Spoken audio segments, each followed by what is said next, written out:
Some lessons get written down in rule books, but others, tragically, are written in wreckage. Today we're going to look at two huge rail disasters in the UK, Clapham Junction and Southall. They happened nearly a decade apart, in totally different eras of the railway. But when you put them together, well, they tell this single, chilling story about how things can go catastrophically wrong and how sometimes the most important lessons are the ones we just don't learn. So picture this. It's just after 8 a.m. on a busy Monday, December 12th, 1988. Thousands of people are on their way to work in London, and then, in a railway cutting near Clapham Junction, one of the busiest stations in all of Europe, a packed commuter train slams into the back of another one. Just like that, 35 people were gone. And the human cost was just staggering. Beyond the fatalities, nearly 500 other people were injured, many of them incredibly seriously. Now you have to understand, this kind of crash, it's supposed to be impossible. The whole point of the modern signaling system is to stop exactly this from ever happening. When the official report came out, the conclusion was this stark sentence: the signaling system had failed. But that simple statement opened up a much, much scarier question. How could a system that's designed to be fail-safe, a system where any problem is meant to default to the safest possible outcome, how could it go so horribly, catastrophically wrong? The answer, at least on the surface, seemed almost unbelievably simple. This entire catastrophe started with a single, forgotten piece of wire, just sitting in a signal relay room.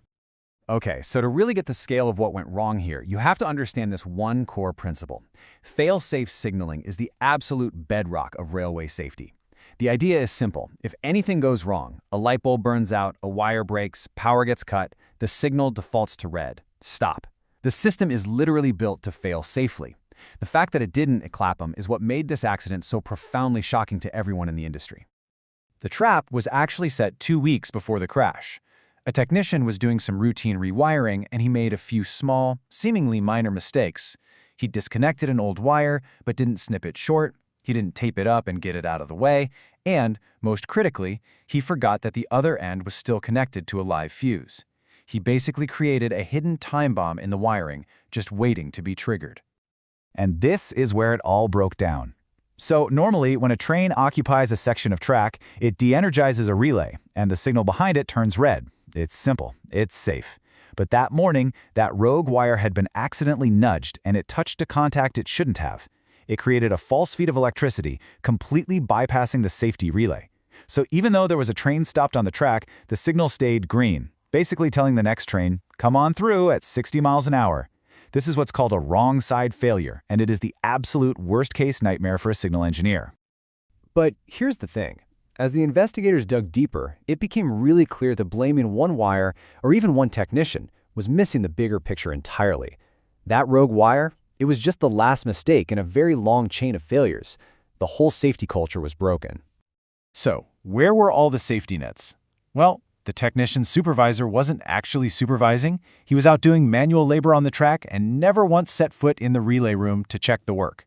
The testing engineer, the guy whose whole job is to be the last line of defense, he didn't do a simple wire count, a basic check that would have instantly spotted the extra live wire. And this wasn't just a one-off. The investigation uncovered a widespread culture of ignored roles, terrible communication, and basically zero effective oversight from management. And the truly shocking part? The railway had been warned for years. Back in 1985, a series of wrong-side failures called the Oxted incidents were caused by almost the exact same kind of wiring mistake. A safety instruction was even issued in '87, specifically telling people to do independent wire counts to stop this from happening again. And it was almost completely ignored. I mean, the writing wasn't just on the wall, it was in giant flashing letters. The final inquiry report delivered this absolutely devastating verdict. The last safety net, the one process designed to catch exactly this kind of human error, was completely useless. It was no defense at all. The entire system had failed, from the very top all the way down. Okay, so let's jump forward now. It's almost a decade later, 1997. The whole rail industry has been completely changed. It's been privatized. After a trauma like Clapham, you would hope, that the lessons about safety culture had been burned into everyone's minds. But another crash, this time at Southall in West London, was about to prove that wasn't the case. Now, on the surface, these two accidents look very different. Clapham happened under the old, state-owned British Rail, and the cause was a technical glitch in the signals. Southall happened in the brand-new privatized system, and the immediate cause was blamed on driver error. But were they really that different? As investigators started digging into the Southall disaster, they found something deeply unsettling. Beneath all the new company logos and the new corporate structures, the same old problems were still there. The echoes of Clapham were impossible to ignore. So here's what happened. The driver of a high-speed passenger train got distracted for a moment, packing his bag.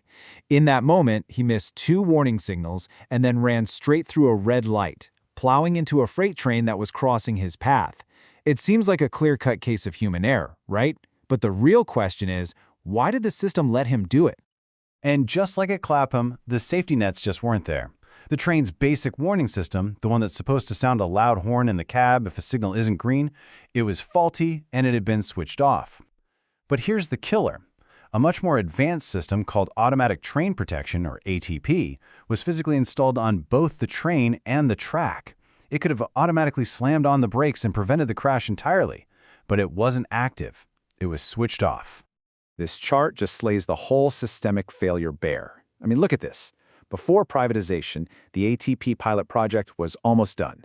90% of the cost was already spent, 95% of the gear was installed, and yet, for 3 years in the new, fragmented system, nothing happened. Nobody took ownership to get it over the finish line. So on the day of the crash, a multi-million-pound, life-saving system was just sitting there, completely dormant. And this is when you put the 2 disasters side by side, and that unlearned lesson becomes just painfully, horribly clear. You can write all the rules you want. You can install all the fancy technology in the world, but real safety, it doesn't come from a system on paper. It comes from a culture in practice. The pattern is just undeniable. At both Clapham and Southall, safety procedures were ignored. At both, there was a shocking lack of oversight. And at both, responsibility was so broken up and fragmented that critical jobs just fell through the cracks. The names on the side of the trains had changed, but that dangerous culture of non-compliance and poor management had not. This quote, this is absolutely chilling. It's from a letter written by a senior director at British Rail, 11 months before the Clapham disaster. He was warning his bosses that the new business-first attitude was hurting safety standards and that they weren't investing enough in new technology. He literally saw the disaster coming. Which leaves us with this really unsettling final thought. These disasters weren't caused by one single massive failure. They happened because lots of little hidden failures in procedures, in technology, in oversight, in culture, all lined up on one specific day. And it makes you wonder, in all the complex systems that we rely on every single day, how many of those little holes are already there, just waiting for the right moment to align?